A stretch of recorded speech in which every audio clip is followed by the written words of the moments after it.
ustedes hacen al Consejo Andino de los Pueblos Indígenas es fundamental. Experiencias como las de Chiapac hacen posible que la integración sea más completa. Celebro que estén trabajando este tema que es la comunidad andina y les doy la más cálida bienvenida. Con estas palabras doy por inaugurado este evento. Muchísimas gracias.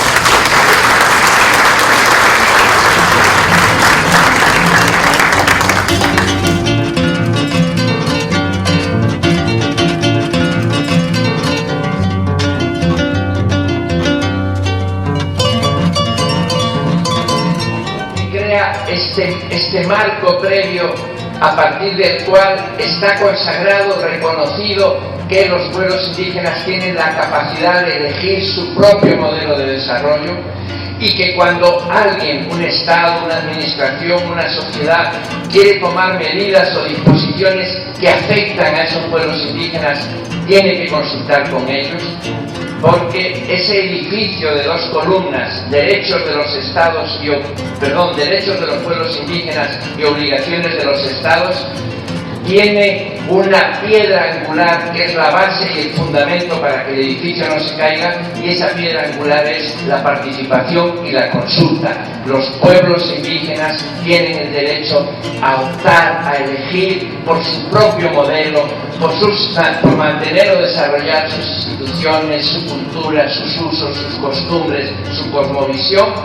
Y porque ahí permítanme que les manifieste que me parece que estamos casi como cometiendo un error, porque estamos mirando el convenio 169 única y exclusivamente bajo la lupa de la consulta cuando se van a realizar actividades extractivas. Y el convenio 169 es mucho más que eso.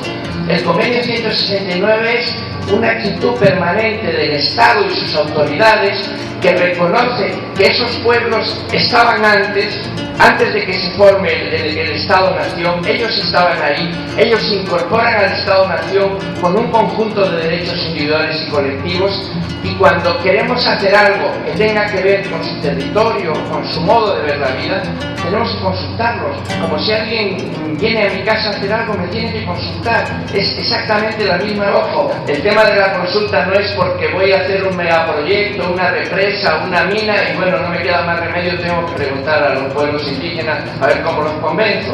El tema de la consulta es cómo yo, Estado, logro articular políticas públicas que garanticen que los pueblos indígenas ejerzan sus derechos, y para eso no hay otra forma que sentarse, hablar y preguntar.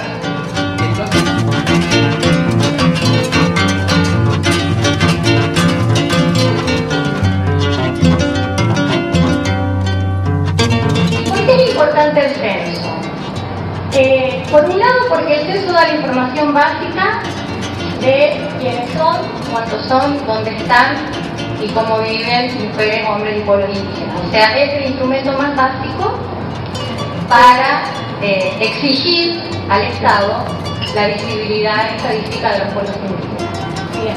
Sí, yo creo que gracias precisamente al movimiento indígena se ha logrado que la mayor parte de los países latinoamericanos incluyan en sus censos de población y en otras fuentes, pero principalmente en los censos, preguntas que permiten identificarlos. Con mucha complejidad, con muchas dificultades, pero se ha avanzado en la inclusión para su visibilidad, quedando pendiente, por supuesto, el tema de mejorar esa calidad.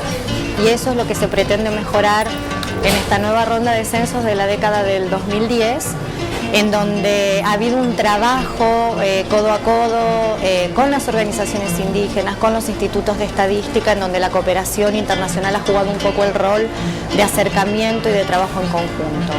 Porque insistimos en que si no hay una participación efectiva de los pueblos, no vamos a tener información válida, de calidad, como la que se requiere.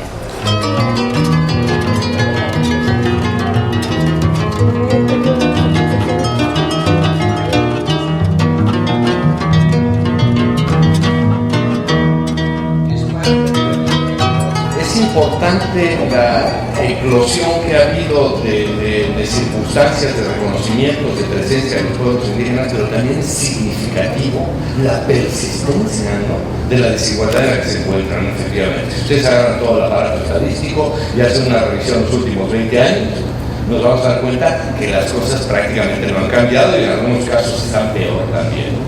Entonces tenemos una construcción modélica, cultural, que no está solucionando los problemas y nos está creando ese problema efectivamente, ¿no? La creación de un conjunto de derechos específicos para un sector específico de la sociedad, lo único que produce es separación. Eso es la historia del indigenismo, ¿no? La construcción de un sector especial de la sociedad. Lo que los pueblos dicen es, abramos la sociedad todos sean ustedes algo, seamos nosotros algo. Ese es en el sentido que yo vería que es muy importante empezar a reflexionar sobre estos temas a fondo, ¿no? De que la interculturalidad no es un asunto de los pueblos, es un asunto de las sociedades, porque además los pueblos son interculturales de nacimiento.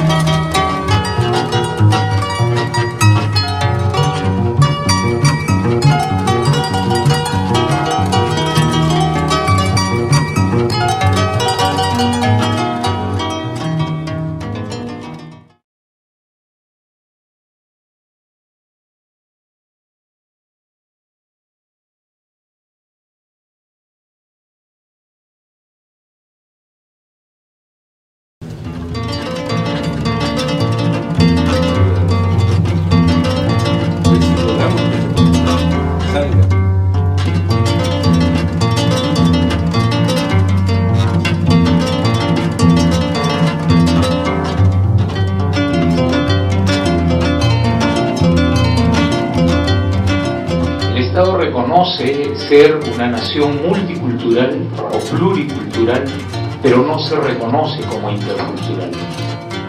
¿Cómo romper con ese modelo educativo dominante que caracteriza prácticamente a todos los estados de América Latina, ¿no? Un modelo que se caracteriza por ser verticalizador, con prácticas discriminatorias, donde no se tiene en cuenta la diversidad como un recurso valioso dentro del marco de la enseñanza, sino que más bien la diversidad es un obstáculo para los docentes.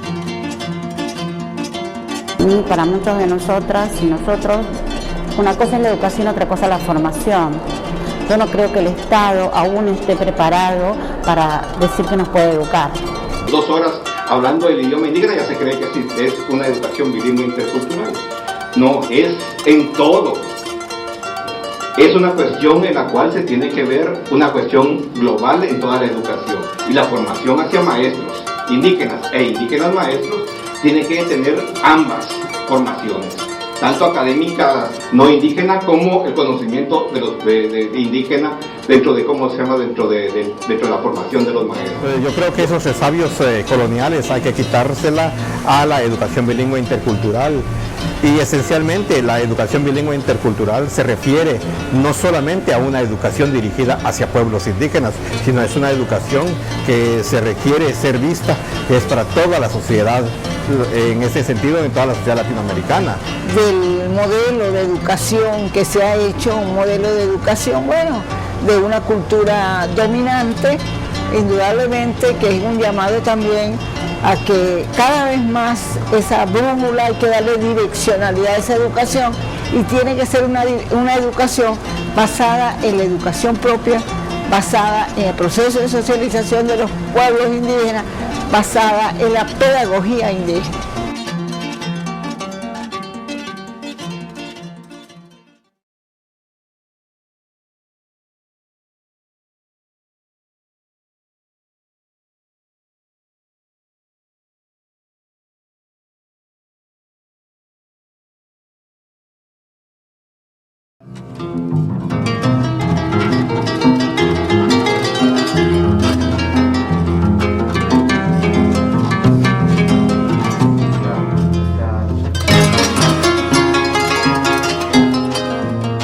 Se da un poco de cobertura, pero también donde te puedes dar un espacio para hablar del racismo, pero en general yo digo todavía, sigue siendo un tabú de hablar del racismo.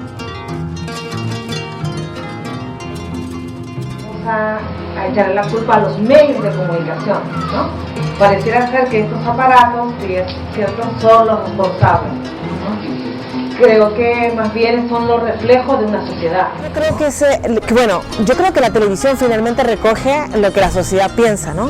Y hasta ahora, claro, es muy homogénica, es más bien, es una mirada muy sesgada y sobre todo, sin duda, no hay duda alguna que es completamente distorsionada y muy racista en términos muy peyorativos, ¿no? Como la situación es fuerte y nos toca a nosotros como comunicadores transformar y derribar esa imagen que hay de lo indígena, ese derrumbar nos toca por ahí ser muy hábiles y ágiles en poder trabajar también con esos mismos estereotipos, pero dándole la vuelta, dándole una mirada mucho más positiva. En este evento fue muy importante reiniciar de nuevo un compromiso con la lucha contra el racismo. Creo que estamos en una etapa muy importante también de la vida de los pueblos indígenas, donde hemos logrado incidir en las políticas públicas a favor de la lucha contra el racismo, y es necesario que los propios pueblos indígenas las empujemos hacia procesos legales, pero también hacia el empoderamiento de las organizaciones, de las personas y de todas las lideresas y los líderes de organizaciones para terminar con este flagelo que afectan a nuestros pueblos.